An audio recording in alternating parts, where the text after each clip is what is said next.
người ta sẽ cảm thấy có một cái gì đó rất là quyền lực. Mỗi lần đi qua đường ấy thì mình rất thích cái cảm giác là cái xe nó đang phi nhanh đến nhưng mà mình nhảy qua đường một phát ấy. Xin chào tất cả mọi người, chào mừng mọi người đã quay trở lại với channel YouTube của mình, Ngôi Nhà Bé Nhóc và Đầu Hoa. Ngày hôm nay ấy, thì mình sẽ đem lại cho mọi người những cái thông tin mà rất là thú vị. Mình biết rằng là cái lý do mà khiến cho mình phát hiện ra những cái điều kỳ cục này đó là bởi vì chúng ta có những cái sự khác biệt văn hóa giữa văn hóa Á và văn hóa Âu, giữa phương Đông và phương Tây. Bởi vậy là mình sẽ nói cho mọi người biết là 5 cái điều mà mình cảm thấy cực kỳ kỳ cục trong suốt cái quá trình mà mình sinh sống tại UK nhá. Không chần chừ gì nữa, cùng bắt đầu thôi. Cái điều đầu tiên mà mình cảm thấy khá là kỳ quặc ấy, đó chính là cái phong cách đi siêu thị mọi người ạ. Tại sao mà mình lại nói cái phong cách đi siêu thị?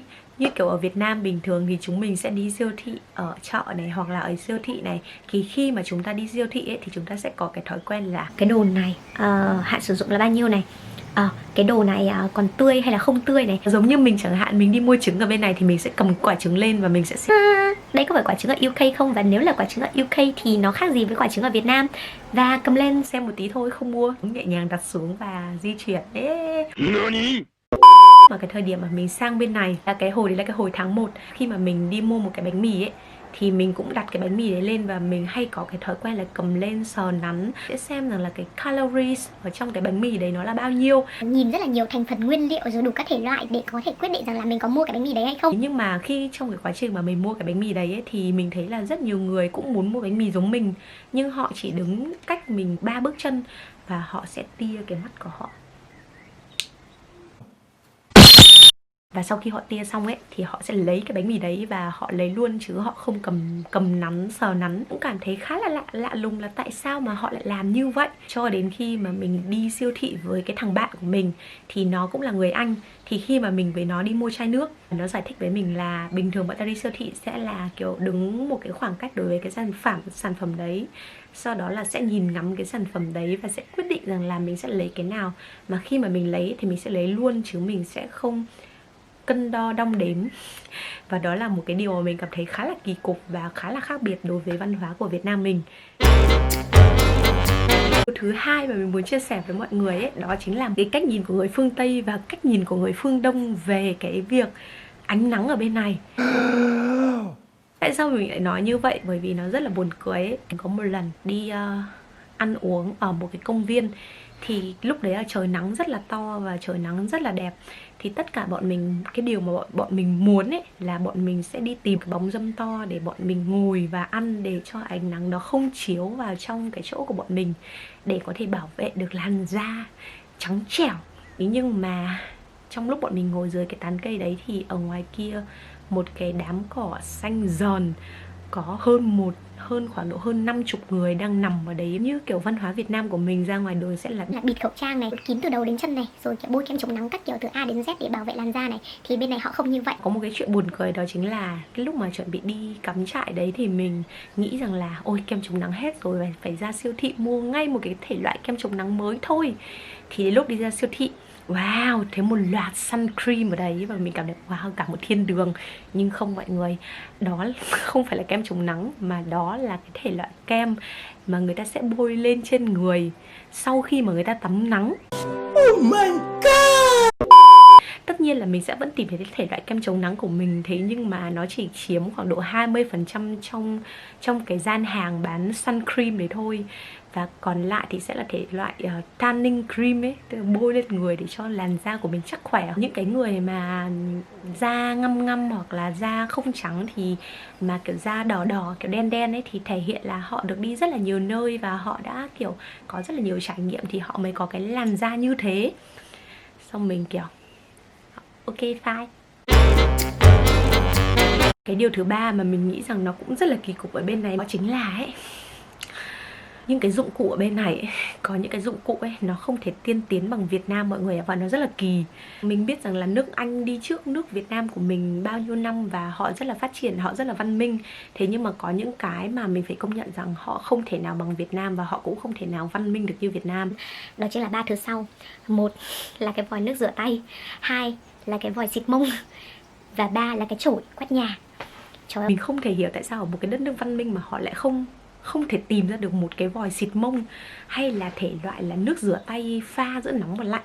Mọi người phải tưởng tượng là khi mà bọn mình rửa tay hoặc là rửa bát ấy, thì cái bồn nước rửa tay hoặc là cái bồn rửa bát nó sẽ là kiểu chia ra làm hai cái thể loại, một là bên cực lạnh và hai là bên cực nóng.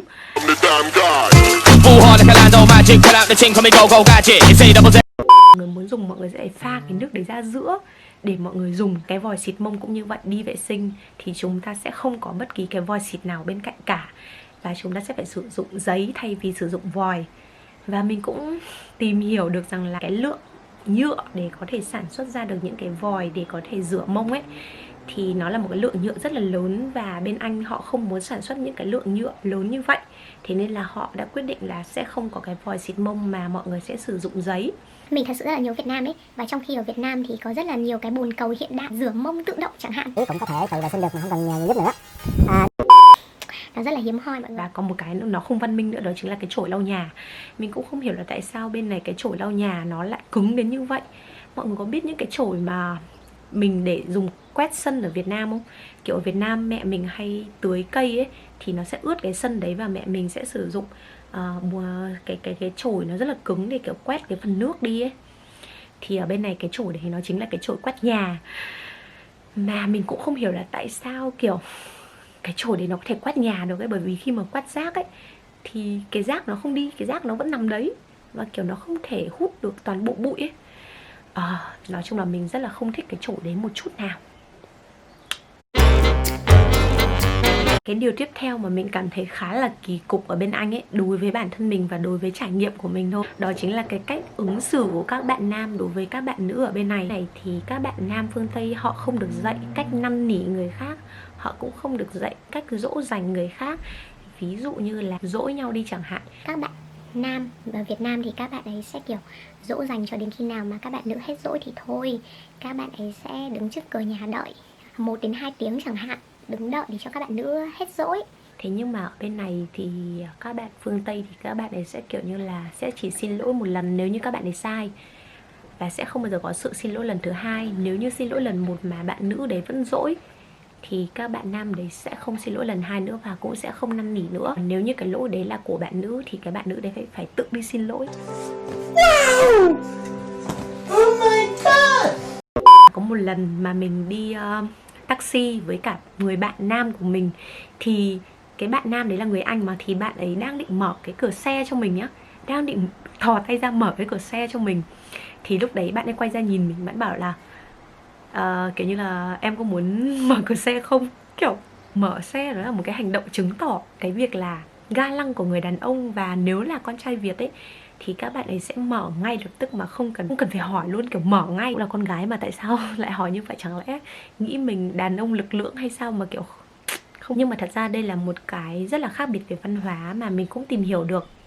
Đó chính là những cái bạn nam ở bên này là người Tây ấy, phương Tây ấy, thì họ khi mà họ làm bất kỳ điều gì ấy thì họ cũng rất là nghĩ đến cái việc là cảm xúc của cái bạn nữ đấy cảm thấy như thế nào. Rồi họ sẽ cảm thấy là nếu mà họ làm như thế thì có ảnh hưởng đến cái sự tôn trọng đối với bạn nữ đấy hay không. Giả dụ như là cái việc mà bạn ấy đang định mở cửa xe cho mình chẳng hạn, thì bạn ấy hỏi mình là bởi vì nếu như bạn ấy mở cửa xe cho mình thì nhỡ đâu mình sẽ có một cái suy nghĩ là bạn nam kia đang nghĩ rằng là mình không đủ sức để có thể tự mở cửa xe cho mình. Thật ra đấy chỉ là một cái trải nghiệm và là một cái câu chuyện nhỏ của mình thôi, để nó có thể mô tả cho cái suy nghĩ cũng như là cái cách ứng xử. Mình không nói rằng là tất cả các bạn phương Tây đều ứng xử như vậy, nhưng mà về cái cách suy nghĩ của họ thì họ luôn nghĩ cho cái người bạn gái của mình xem là họ đang cảm thấy như thế nào, chứ họ không kiểu là chủ động 100%. Cái điều cuối nữa là điều thứ 5 mà mình muốn chia sẻ với mọi người mà mình cảm thấy khá là kỳ quặc ở bên này, nhưng mà thật ra nó cũng là một cái điều rất là tốt. Đó chính là cái vạch qua đường ở bên này. Tức là ở bên này ấy, họ có một cái vạch trắng mà mọi người đi qua đường mà mọi người chỉ cần nhìn thấy cái vạch trắng đấy thôi ấy, thì cho dù mọi người chỉ cần đi qua đường mà có một cái xe ô tô nó đang phi với tốc độ 200 km/h phi tới ấy, thì nó cũng sẽ phải dừng lại ngay lập tức để cho mọi người đi qua đường. Bởi vì cái vạch đấy nó được gọi là một cái vạch tử thần. Khi mà mọi người đứng ở cái vạch trắng đấy và có một cái xe ô tô đâm mọi người ấy, thì mọi người sẽ được 1.000 cho đến 2.000 bảng tiền đền. thôi nói đùa thôi, chẳng ai muốn bị đâm phải không. Thế nhưng mà ở bên này ấy, nó gọi là cái vạch đấy là cái vạch rất là thần thánh.